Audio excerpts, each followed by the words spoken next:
Dear students, welcome back to Punarvi Edu Sanskar. So ಇವತ್ತು ನಾವು ಯಾರು ಸೆಕೆಂಡ್ ಪಿ ಯು ಸಿ ಪೂರಕ ಪರೀಕ್ಷೆಯನ್ನು ತಗೊಳ್ಳಲಿಕ್ಕೆ ಇಚ್ಛೆ ಪಡ್ತಿದ್ದಾರೆ ಸೊ ಅವ್ರಿಗೆ ಒಂದೆರಡು ಸಲಹೆಗಳನ್ನು ಕೊಡೋದಕ್ಕೆ ನಾನು ಇವತ್ತು ಇಲ್ಲಿ ಬಂದಿದ್ದೀನಿ. ಸೊ ಯಾವ ಸಬ್ಜೆಕ್ಟ್ ಬಗ್ಗೆ ನಾವು ಮಾತಾಡ್ತಾ ಇದ್ದೀವಿ ಈಗ ಅಂತಂದರೆ ಸೊ ಅಕೌಂಟೆನ್ಸಿ. ಸೊ ನಮ್ಮ ಕಾಮರ್ಸಲ್ಲಿ ಸೊ ಇದು ಒಂದು ಮೇಜರ್ ಸಬ್ಜೆಕ್ಟು. ಸೊ ಈ ಒಂದು ವಿಷಯದಲ್ಲಿ ಯಾರೆಲ್ಲ ವಿದ್ಯಾರ್ಥಿಗಳು ಸೊ ಕಠಿಣ ಶ್ರಮವನ್ನು ಹಾಕಿದರೂ ಕೂಡ ಸೊ ಸಕ್ಸಸ್ಸನ್ನು ಕಂಡಿಲ್ಲ, ಸೊ ಅವರಿಗೆ ಒಂದು ಸುಲಭವಾಗಿ ಪಾಸ್ ಆಗೋವಂಥ ಒಂದು ಮಾರ್ಕ್ಸನ್ನು ಕೊಡೋದಕ್ಕೆ ನಾನೀಗ ನಿಮ್ಮ ಮುಂದೆ ಬಂದಿದ್ದೀನಿ. ಸೊ ಮೊದಲಿಗೆ ಸೊ ನಿಮಗೆ 6 ಮಾರ್ಕ್ಸಲ್ಲಿ, ಏಕೆಂದರೆ ನಮ್ಮ ಕ್ವೆಶನ್ ಪೇಪರ್ ಪ್ಯಾಟರ್ನ್ ಇರೋದು 1 ಮಾರ್ಕ್ ಇದೆ, 2 ಮಾರ್ಕ್ ಇದೆ, 6 ಮಾರ್ಕ್ಸ್ ಇದೆ, 12 ಮಾರ್ಕ್ಸ್ ಮತ್ತು ಪ್ರಾಕ್ಟಿಕಲ್ ಓರಿಯೆಂಟೆಡ್ ಇದೆ. ಇದು ಅಕೌಂಟೆನ್ಸಿ ಕ್ವೆಶನ್ ಪೇಪರ್ನ ಪ್ಯಾಟರ್ನ್. ಸೊ ಇದರಲ್ಲಿ ನಿಮಗೆ ಫಸ್ಟ್ 2 ಸೆಕ್ಷನಲ್ಲಿ ಥಿಯರಿ ಕ್ವೆಶನ್ಸ್ ಬರುತ್ತೆ. ಥಿಯರಿ ಕ್ವೆಶನ್ಸನ್ನು ನಾನು ನಿಮಗೆ ನೆಕ್ಸ್ಟ್ ತಿಳಿಸ್ಕೊಡ್ತೀನಿ. ಬಟ್ ಈಗ ನಾವು ಯಾವುದು ಹೈಯೆಸ್ಟ್ ಮಾರ್ಕ್ಸ್ ಇದೆ ಸೊ ಅದನ್ನು ಮಿನಿಮಮ್ ಎಫರ್ಟ್ಸಲ್ಲಿ, ಅಂದರೆ ಲೆಸ್ ಟೈಮ್ ಇದೆ ನಮಗೆ. ಆಗಸ್ಟ್ ಮೊದಲನೇ ವಾರದಲ್ಲಿ ನಿಮಗೆ ಪೂರಕ ಪರೀಕ್ಷೆ ಸ್ಟಾರ್ಟ್ ಆಗೋದ್ರಿಂದ ಸೊ ಈಗ ನಾವು ಯಾವುದರ ಬಗ್ಗೆ ಹೆಚ್ಚು ಗಮನ ಹರಿಸಬೇಕು ಅದ್ರ ಬಗ್ಗೆ ಮಾತ್ರ ಒಂದು ಸ್ವಲ್ಪ ಇನ್ಫಾರ್ಮೇಷನ್ಸನ್ನು ಕೊಡ್ತೀನಿ. ಸೊ ಮೊದಲಿಗೆ ನಿಮಗೆ ಈಸಿಯಾಗಿ, ಅಂದರೆ ಎಕ್ಸ್ಪೆಕ್ಟೆಡ್, ತುಂಬ ಸಲ ರಿಪೀಟ್ ಆಗಿರೋವಂಥ ಕ್ವೆಶನ್ಸನ್ನು ನಿಮ್ಮ ಮುಂದೆ ಇಡ್ತಾ ಇದ್ದೀನಿ. ಸೊ ಒಂದು interest on drawings. Interest on ಡ್ರಾಯಿಂಗ್ಸಲ್ಲಿ ನಿಮಗೆ 2 ಮೆಥಡ್ ತುಂಬ ಇಂಪಾರ್ಟೆಂಟ್ ಆಗಿದೆ.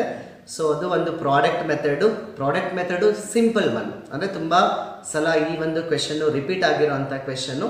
ಸೊ ಮತ್ತು ಆವ್ರೇಜ್ ಪೀರಿಯಡ್ ಮೆಥಡ್. ಸೊ ಈ 2ರಲ್ಲಿ ಒಂದು ಕ್ವೆಶನ್ನು ಕಂಪಲ್ಸರಿ ಬರ್ತಕ್ಕಂಥದ್ದು. ಸೊ ಇದು ನೀವು ತುಂಬ ಈಸಿಯಾಗಿ ಕಲಿತು, ಅಂದರೆ ತುಂಬ ಕಡಿಮೆ ಸಮಯದಲ್ಲಿ ಅಭ್ಯಾಸ ಮಾಡಿ ಸೊ ಒಳ್ಳೆ ಮಾರ್ಕ್ಸನ್ನು ಗಳಿಸ್ಕೋಬೋದು. ಸೊ ಮತ್ತು ಇನ್ನೊಂದು ಕ್ವೆಶನ್ಸ್ ನಿಮಗೆ appropriation account. So profit and loss appropriation account. So ಇದು ಕೂಡ 6 ಮಾರ್ಕ್ಸ್ಗೆ ಮೋಸ್ಟ್ ಎಕ್ಸ್ಪೆಕ್ಟೆಡ್ ಕ್ವೆಶನ್ಸ್. ಸೊ ಇದರ ಜೊತೆಗೆ ನಿಮಗೆ ರೇಷಿಯೋಸ್ ಇದೆ. 2 ರೇಷಿಯೋಸನ್ನು ನೀವು ತುಂಬ ಕಾನ್ಸಂಟ್ರೇಟ್ ಮಾಡಬೇಕು.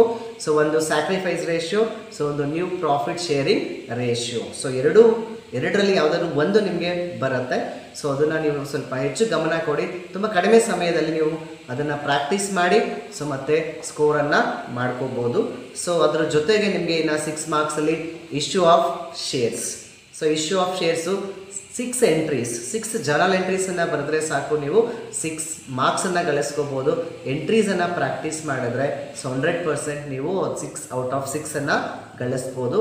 ಸೊ ಅದು issue of shares, issue of debentures. So ಇದರಲ್ಲಿ ಒಂದು ಕ್ವೆಶನ್ಸ್ ನಿಮಗೆ ಸೊ 6 ಮಾರ್ಕ್ಸ್ಗೆ ಎಕ್ಸ್ಪೆಕ್ಟ್ ಮಾಡ್ಬೋದು. ಸೊ ಅದರ ಜೊತೆಗೆ ನಿಮಗೆ ಫೈನಾನ್ಷಿಯಲ್ ಸ್ಟೇಟ್ಮೆಂಟ್ ಅನಾಲಿಸಿಸ್ ಅನ್ನೋ ಚಾಪ್ಟ್ರಲ್ಲಿ ಸೊ ನಿಮಗೆ ಇನ್ಕಮ್ ಸ್ಟೇಟ್ಮೆಂಟು ಮತ್ತು ಬ್ಯಾಲೆನ್ಸ್ ಶೀಟ್ ಸಿಂಪಲ್ ಕ್ವೆಶನ್ಸ್ ಇರುತ್ತೆ. ಸೊ ಅದನ್ನು ಪ್ರಾಕ್ಟೀಸ್ ಮಾಡ್ಬೋದು. ಸೊ ಕಡಿಮೆ ಸಮಯದಲ್ಲಿ ಪ್ರಾಕ್ಟೀಸ್ ಮಾಡಿ ಸೊ ನಾವು 6 ಮಾರ್ಕ್ಸ್ಗೆ 6 ತೊಗೋಬೋದು. ಸೊ ಅದರ ಜೊತೆಗೆ ನಿಮಗೆ ರೇಷಿಯೋ ಅನಾಲಿಸಿಸ್ ಪಾರ್ಟಲ್ಲಿ ಸೊ ಸಿಂಪಲ್ ಒನ್, ಸೊ ಅಂದರೆ ಲಿಕ್ವಿಡಿಟಿ ರೇಷಿಯೋ ಮತ್ತು ಕರೆಂಟ್ ರೇಷಿಯೋ, 2 ರೇಷಿಯೋಸನ್ನು ಕ್ಯಾಲ್ಕುಲೇಟ್ ಮಾಡಿದ್ರೆ ಸೊ ನಿಮಗೆ 6 ಮಾರ್ಕ್ಸ್ ಬರುತ್ತೆ.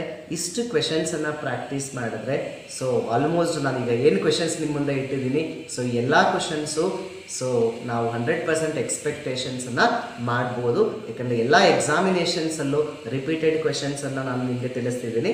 ಸೊ ಇದರ ಜೊತೆಗೆ ನಿಮಗೆ ಇನ್ನು 12 ಅಂಕದ ಪ್ರಶ್ನೆಗಳನ್ನು ಹೇಳ್ತೀನಿ. ಸೊ ಅದು ಕೂಡ ಸಿಂಪಲ್, ಕಾಂಪ್ಲಿಕೇಟೆಡ್ ಯಾವುದು ಹೇಳ್ತಾ ಇಲ್ಲ. ಸೊ ಯಾಕೆಂದರೆ ನೀವು ವಿತಿನ್ 1.5 ಮಂತಲ್ಲಿ ಪ್ರಾಕ್ಟೀಸ್ ಮಾಡಿ ಸೊ ಎಕ್ಸಾಮನ್ನು ಬರೆಯೋರಿದ್ದೀರಾ. ಸೊ ಹಂಗಾಗಿ ಸೊ ಇದು ಇಶ್ಯೂ ಆಫ್ ಶೇರ್ ಕ್ಯಾಪಿಟಲಲ್ಲಿ 12 ಮಾರ್ಕ್ ಕ್ವೆಶನ್ಸ್, ಅಂದರೆ ಆಲ್ರೆಡಿ ನಿಮಗೆ 6 ಮಾರ್ಕ್ಸಲ್ಲಿ ಫಸ್ಟ್ 6 ಎಂಟ್ರೀಸ್ ಬಂದಿರುತ್ತೆ. ಸೊ ರಿಮೈನಿಂಗ್ ಇನ್ನು 3 ಎಂಟ್ರೀಸನ್ನು ಪ್ರಾಕ್ಟೀಸ್ ಮಾಡಿದ್ರೆ 12 ಮಾರ್ಕ್ಸ್ ಬರುತ್ತೆ ನಿಮಗೆ.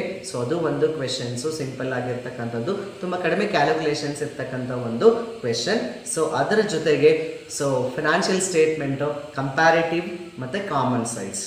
ಸೊ 2 ಪ್ರಾಕ್ಟೀಸ್ ಮಾಡಿದ್ರೆ ಸೊ ನಿಮಗೆ ಒಂದಂತೂ 100% ಬರುತ್ತೆ. ಸೊ ಇನ್ನೂ ಒಂದು ನಿಮಗೆ ಪ್ರಾಕ್ಟಿಕಲ್ ಓರಿಯೆಂಟೆಡಲ್ಲೂ ಹೆಲ್ಪ್ ಆಗುವಂಥ ಕ್ವೆಶನ್ಸು ಸೊ ಇದಿರುತ್ತೆ, ಅಂದರೆ ಫಾರ್ಮ್ಯಾಟು ಪ್ರಾಕ್ಟಿಕಲ್ ಓರಿಯೆಂಟೆಡಲ್ಲೂ ಕೂಡ ಕೇಳೋವಂಥ ಚಾನ್ಸಸ್ ಇರುತ್ತೆ.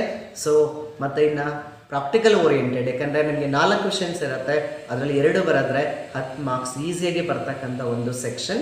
So that is section E, practical oriented question. So ಇದರಲ್ಲಿ ಕೂಡ ನಾನು ನಿಮಗೆ ಒಂದು 5 ಕ್ವೆಶನ್ಸನ್ನು ಹೇಳ್ತೀನಿ. ಸೊ ಆ 5 ಕ್ವೆಶನ್ ಪ್ರಾಕ್ಟೀಸ್ ಮಾಡಿದ್ರೆ ಸೊ ಮಿನಿಮಮ್ 2 ಕ್ವೆಶನ್ ಬಂದೇ ಬರುತ್ತೆ. ನೀವು 2 ಅಟೆಂಡ್ ಮಾಡೋದ್ರಿಂದ ತುಂಬ ಹೆಲ್ಪ್ಫುಲ್ ಆಗುವಂಥ ಚಾನ್ಸಸ್ ಇರುತ್ತೆ. So first one, so in the absence of partnership deed, so how do you following cases ಅಂತ ಕೇಳ್ತಾನೆ. ಸೊ ಅಂದರೆ ಪಾರ್ಟ್ನರ್ಶಿಪ್ ಡೀಡ್ ಇಲ್ಲ ಅಂದರೆ ಸೊ ನಾವು ಯಾವ ಥರ ಟರ್ಮ್ಸ್ ಆ್ಯಂಡ್ ಕಂಡೀಷನ್ಸನ್ನು ಫಾಲೋ ಮಾಡ್ತೀವಿ. ಸೊ ಅದು ಒಂದು questions. So most of the time repeat ಆಗಿರ್ತಕ್ಕಂಥ ಒಂದು ಕ್ವೆಶನ್. ಸೊ ಅದ್ರ ಜೊತೆಗೆ balance sheet formats with main headings. So ನೀವು 5 ಹೆಡ್ಡಿಂಗ್ಸನ್ನು ಬರೆದ್ರೆ ಸಾಕು, ಸೊ ನಿಮಗೆ 5 ಮಾರ್ಕ್ಸ್ ಸಿಗುತ್ತೆ. ಸೊ ಅದು ಒಂದು question, balance sheets, main headings. So next executor loans account. So ಅದು ಒಂದು preparations of executor loan account. So with imaginary ಫಿಗರ್ಸನ್ನು ಕೇಳ್ತಾನೆ. ಸೊ ಆರಾಮಾಗಿ ಈಸಿಯಾಗಿ ನೀವು ಅದನ್ನು ಪ್ರಿಪರೇಷನ್ಸ್ ಮಾಡ್ಬೋದು. ಸೊ ಮತ್ತು ಫಸ್ಟ್ ಚಾಪ್ಟರ್ ಏನಿದೆ ನಮಗೆ NPO. ಸೊ ಅದರಲ್ಲಿ ಕ್ಲಾಸಿಫಿಕೇಷನ್ಸ್ ಇದೆ, ರೆವಿನ್ಯೂ ಆ್ಯಂಡ್ ಕ್ಯಾಪಿಟಲ್. ಸೊ ಎಲ್ಲ ಕ್ವೆಶನ್ಸ್ ಅಲ್ಲೇ ಇರುತ್ತೆ. ನೀವು ರೆವಿನ್ಯೂ ಆ್ಯಂಡ್ ಕ್ಯಾಪಿಟಲ್ ಅಂತ ಐಡೆಂಟಿಫೈ ಮಾಡಿ ಸೊ ಅದ್ರ ಮುಂದೆ ಬರೆದ್ರೆ ಸಾಕು. ಸೊ ಅದು ಒಂದು ಕ್ವೆಶನ್. ಸೊ ಮತ್ತು preparations of capital accounts, fluctuating capital method, so ಅಥವಾ ಫಿಕ್ಸ್ಡ್ ಕ್ಯಾಪಿಟಲ್ ಮೆಥಡ್ ಯಾವುದಾದ್ರು ಒಂದು.